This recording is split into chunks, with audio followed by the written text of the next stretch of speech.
Okay, my report revision reflection. So after looking at this paper, I realized how much has changed from just the beginning of taking this class. It was really bad, in my opinion. I feel like I didn't look at it before I turned it in or something because things were just all over the place. And it didn't really make sense when I read it again, so I changed quite a few things. So, in my cover letter, as you can see, I changed a lot. A lot of it is highlighted. So,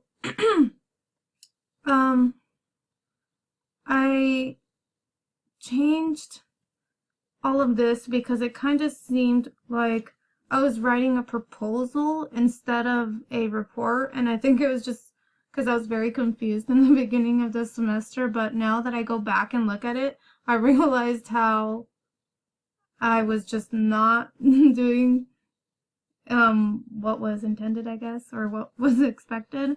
So I changed a lot of my cover letter here, and then I added this in because you said that you weren't sure who I was and what organization I was representing. So I looked into the Albuquerque Public Schools Mentor Program, which is a program that prepares first-year teachers. And this is a program that all teachers have to go through before they do their Tier 2. And so I thought it would be best to represent them because they are there to help teachers better themselves, and I'm sure they would think it's best to get teachers as much help as possible while they're in college as well. So I thought that was the best way to go there. And I added a break here. I don't know how that happened either. It was just crazy how unorganized it looked. Sorry about that. And so down here I split up this paragraph because it was getting too long, and I figured the best spot to put it was right here because I started to talk about something new. And right here, I decided to develop this idea a little bit more. I was talking about the student teaching experience being for an extended period of time, so provide more time for students to go through student teaching. And you said that I should include that in my cover letter if I was going to add that in there. So I added that in here as well. That's why there's a lot highlighted.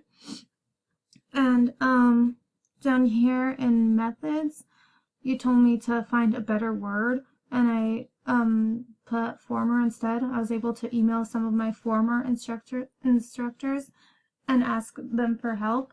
I felt like that sounded a little more professional, so I did that instead.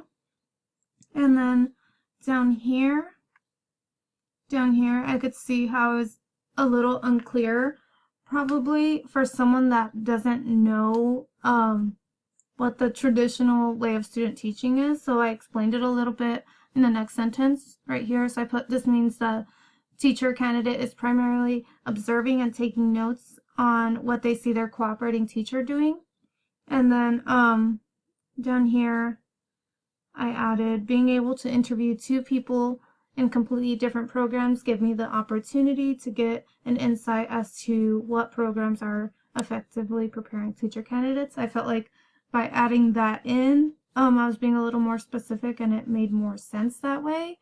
I just realized I was missing a lot of details, and so I feel like that helped, and I wasn't really thinking what other people might not know, so I added that in and gave a little more detail. And down here in results, I tried to ease into it a little better because I kind of just threw a lot of information at the reader all at once. So I started it with a new sentence and I introduced it a little bit better so it's not all over the place and it goes a little smoother.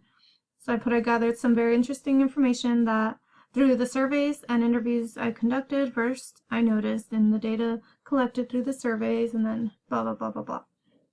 And I went on to talk about the results. But I felt like instead of just going right into it, I introduced it a little bit better, so it's not just throwing information at the reader, which was not good. And then over here, since I started a new topic, I just started a new paragraph. I realized my paragraphs were getting very long throughout my paper, so I did that there. And then down here, I didn't realize my picture was moving as I would add stuff in, so it kind of just moved itself, so it kind of went to where my picture was not below like I said it was above, so I fixed it so now it's below. And so that is more aligned with my paper.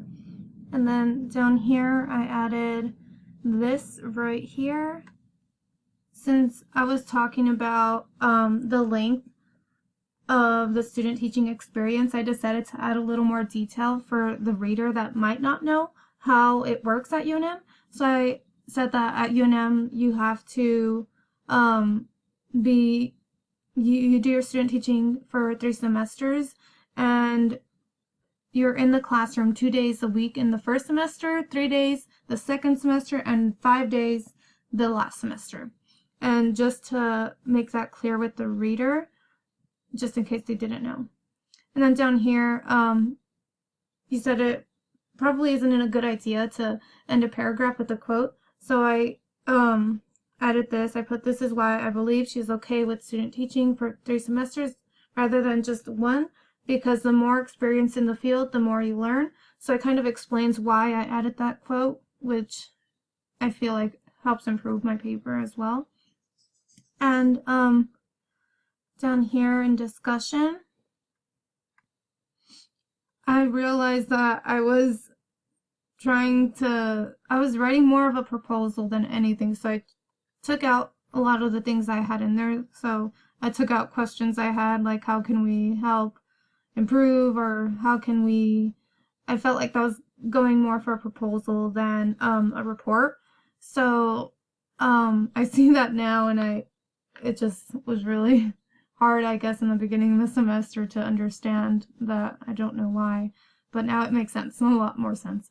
And so right here I added this in just to give more of the, because you said down here in the conclusion that some of these suggestions I should add in my paper. So I was like, well, maybe this is something the College of Education can do to help students if problems arise.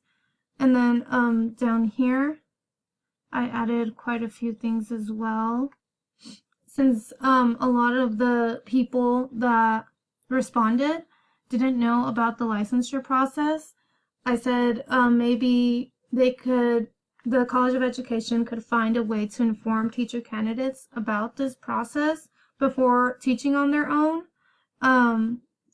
And so I also talked a little bit more about my results and how it was kind of like a 50-50 response, that it was kind of half and half. Some people were having a good experience and like half weren't. So it was kind of like it balanced each other out. And so I feel like they're doing a good job, and I'm sure they will continue to improve because that's what UNM does. But these results that I'm reporting may help the program facilitators come up with the plan to continue to improve and better prepare the teacher candidates that are at UNM. And down here, let's see. Yeah, so these ideas I included in my paper just so it fit a little bit nicer. And yeah, I feel like it came out a lot better than before. It was just all over the place, and I can't believe I turned that in after I actually looked at it. It was really crazy. And down here, I just made sure the works cited was on a page by itself because I don't know why it was all together.